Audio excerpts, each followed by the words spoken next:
Chegamos a uma Espanha sitiada nos anos 30 com a ajuda da economia verbal tão icônica do Ernest Hemingway.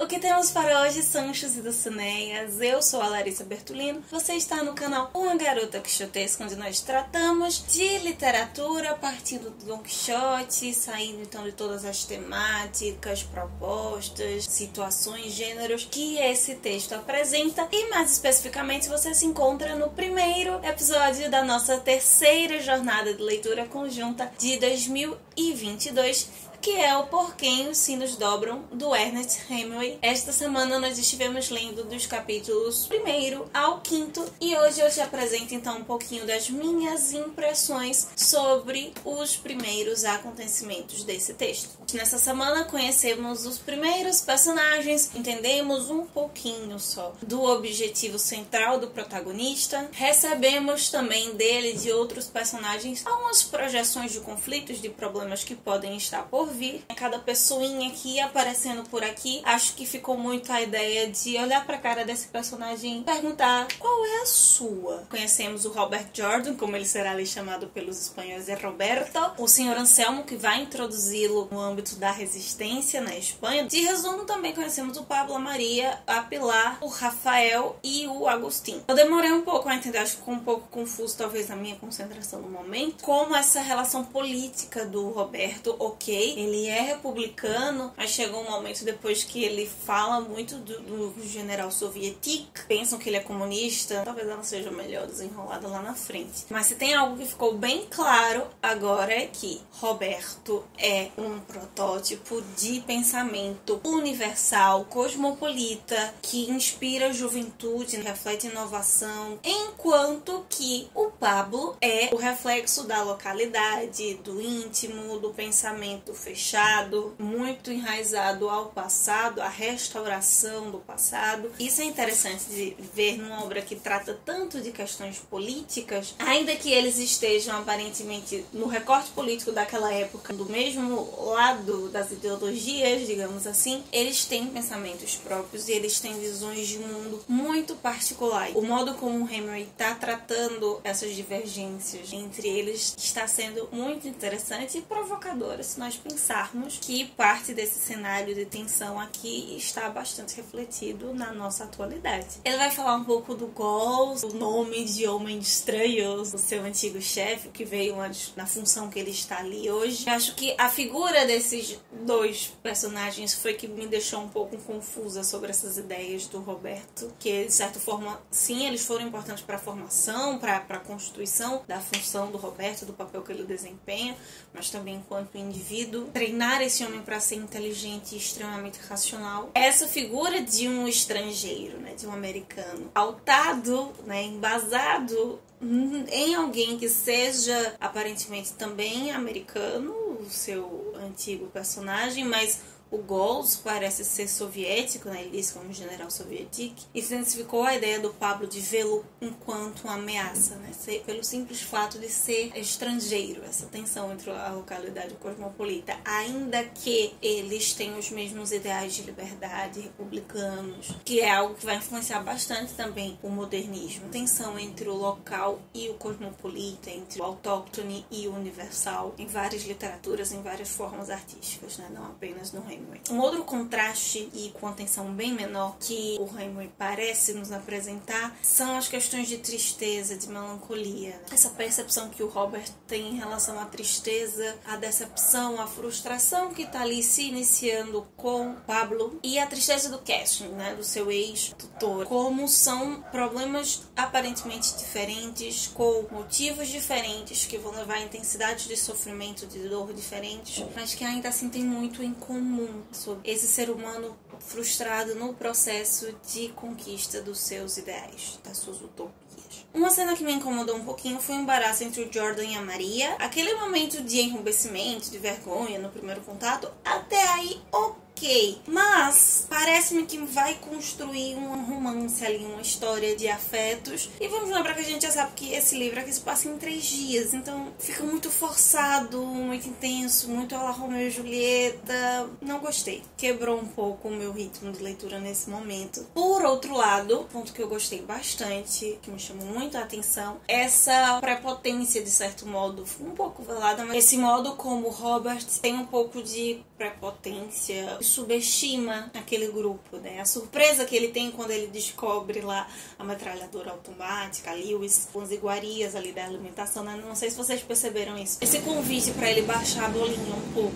E é interessante notar isso na narrativa porque ele não expressa. São sempre coisas que ele tá só pensando nessa questão de subestimar, mas estão um pouco que justificando essa ressalva, essa desconfiança que o Pablo tem em relação a ele. E é interessante pensar isso, um olhar de um americano sobre os americanos em contexto de guerra. Tem até a provocação da Pilar sempre quer chamar ele de inglês e na verdade ele é americano. Aí vamos comparar um pouquinho com o cenário atual, com a Ucrânia e tantas outras guerras que estão mais próximas do nosso espaço-tempo. Esse lugar que os Estados Unidos se coloca, né, enquanto defensor do mundo, enquanto super protetor do mundo, enquanto de que eu sei de tudo, deixe tudo comigo, tá tudo certo. Ainda que os outros países também tenham suas culpas, ele também acaba provocando isso, produzindo isso. Isso de uma pessoa que esteve, né, em diversas dessas guerras, de um autor que passou por várias dessas guerras enquanto americano. As cenas dos aviões também traz um pouquinho desse sentimento, por 2 vezes, né? Tanto ali na gruta com todo mundo, depois quando ele tá isolado, porque ele sabe da verdade daqueles aviões, não sabe completamente o porquê, mas ele tem a interpretação correta de quem são aqueles aviões, enquanto os outros não os têm. O Agostinho é um personagem que também trabalha essa questão de percepção de estereótipos, né? O espanhol de bocado fala palavrão a cada 2 minutos e tudo bem. Tem um reflexo claro de questões culturais, por um outro lado. Mas os 2 personagens que eu posso dizer que mais me encantaram nessa primeira parte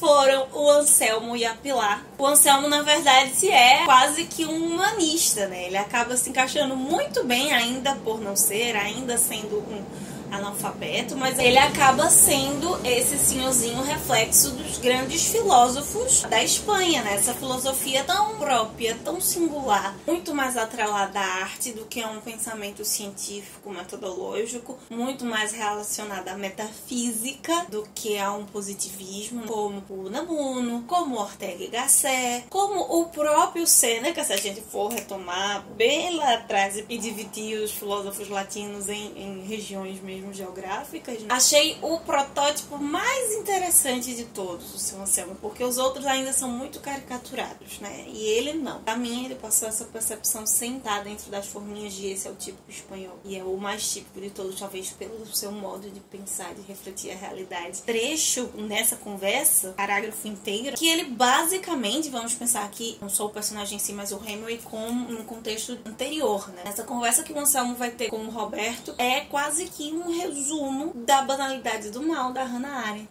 Sem a Segunda Guerra ter começado ainda, mas a percepção dele de uma guerra que está acontecendo ali naquele momento, ele explica nessa burocracia da banalidade do mal. Acho que o seu Anselmo ainda vai render bastante, espero que ele renda bastante no livro. E a Pilar, por sua vez, tem essa imagem da senhora, da matrona, da madre forte, né, espanhola. Ela se aproxima do Roberto, não fala como os outros, não se porta como os outros, não o esconde o que ela precisa esconder por desconfiar dele, mas no momento da leitura da mão, né, por saber a mais, por ver à frente, por ver além dele, muito segura de si por esse lado. Ela chama o Pablo de covarde na cara dele, né? Ela peita as brigas, todo mundo se esconde ali na barra da saia dela, ela peita todo mundo. Ela que manda, ela que tem a visão geral do que realmente está acontecendo. Um dos motivos para ela colar no Roberto também é isso, né? Para ampliar essa sua visão, adicionar com a visão do estrangeiro. Ela soma essa percepção universal, essa visão total, essa visão local, uma perspectiva do emocional, das vazões do emocional, que é importante, que é necessário para o Roberto, que é extremamente racional. De todas, é a personagem que mais me encantou até agora. Anselmo e Pilar. Espero ainda ter boas surpresas com eles. O modo como o Hemingway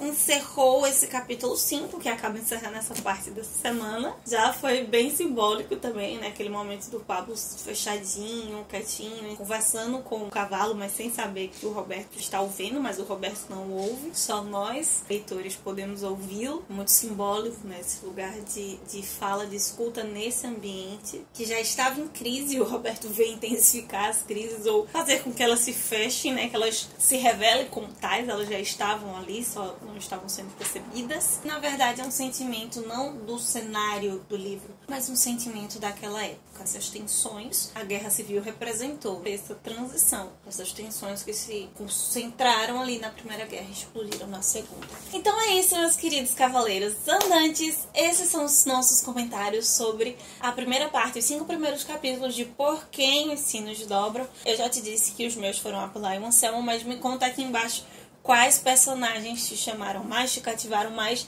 nessa primeira leitura. Na quarta-feira eu te encontro aqui para nós conversarmos sobre uma obra que vai explicar muito sobre uma guerra atual, uma guerra de agora. Esse conflito entre a Rússia e a Ucrânia numa perspectiva metafísica lá do Em 5 Minutos. Nos vemos lá no Instagram, @umagarota_quixotesca. Vamos comentando as leituras na próxima semana, que são os capítulos 6 a 10. Enquanto isso, que possamos sair da biblioteca e ver muito além dos moinhos de vento.